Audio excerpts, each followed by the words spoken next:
प्रियंका गहलोत माता जी का प्रश्न है। हरे कृष्णा, दंडवत प्रणाम।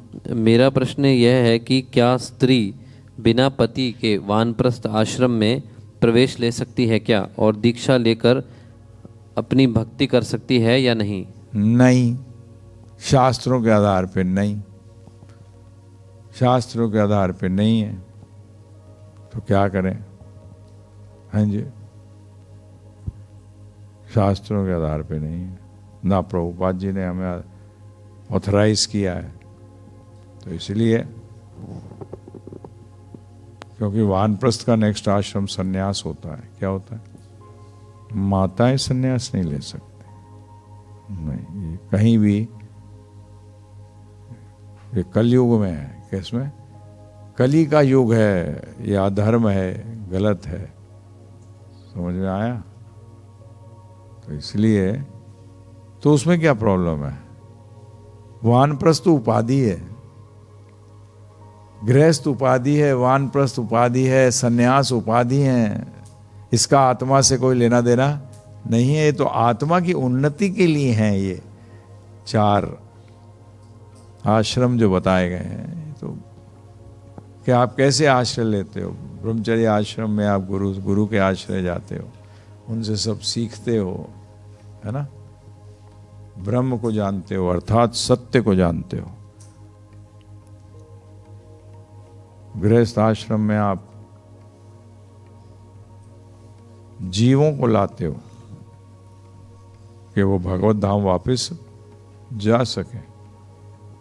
दैट इज प्रोडक्शन फैक्ट्री, जहाँ जीव आते हैं, जीवों को ट्रेन किया जाता है कि वो भगवत धाम वापस जाए। वानप्रस्थ के अंदर फिर क्या हुआ? वन का मतलब क्या है? कोई रिश्तेदारी नहीं। वन में क्या रिश्तेदारी है? पेड़ से लग लो गले। वन का मतलब क्या है? प्रस्थवान, प्रस्थान करो वन में, अर्थात एकांत। एकांत का मतलब क्या होता है?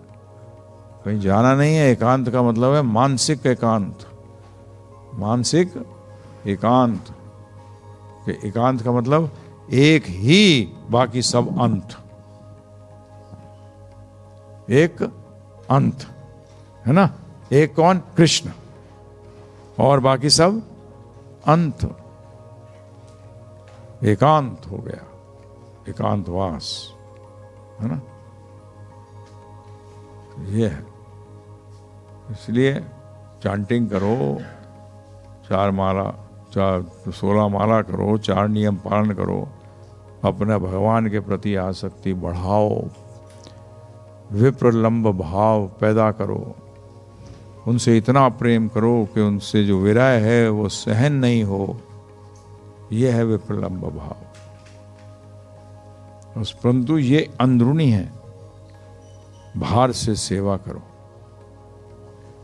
अभी शरीर है ना, तो सेवा करो इससे। जब ये हमारे आचार्यों ने हमें सिखाया है, एक अंदरूनी भाव होता है, एक और बाहरी, एक भाम्य होता है बाहर का। जैसे प्रभुपाद जी ने सन्यास लिया, परंतु अंदर से तो वो कृष्ण भक्त है। भक्त को क्या, भक्त सन्यास क्या होता है? आत्मा का कहाँ है सन्यास?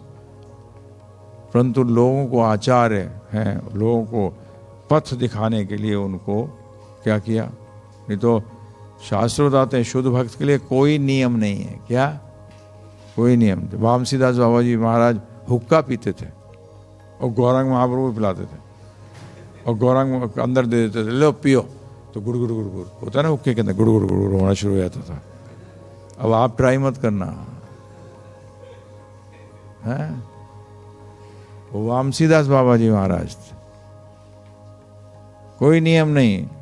वो नशे के लिए थोड़ी कोई पीते थे। गौरांग महाप्रभु ने हुक्का पिला, तो खुद पीऊंगा, पहले देखूंगा, फिर ले। तो शुद्ध भक्त है, समझ में आया? तभी शुद्ध भक्तों को मत देखो क्या कर रहे हैं क्या नहीं कर रहे हैं।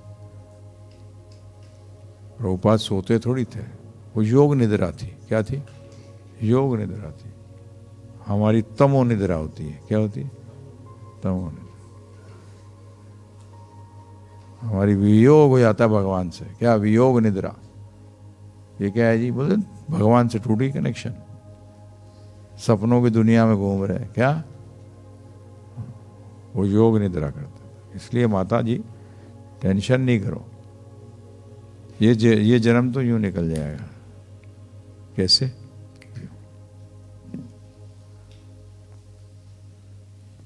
कोई वो नहीं, भगवान से आसक्ति लगाओ बस। इन आश्रमों के चक्कर में मत पड़ो।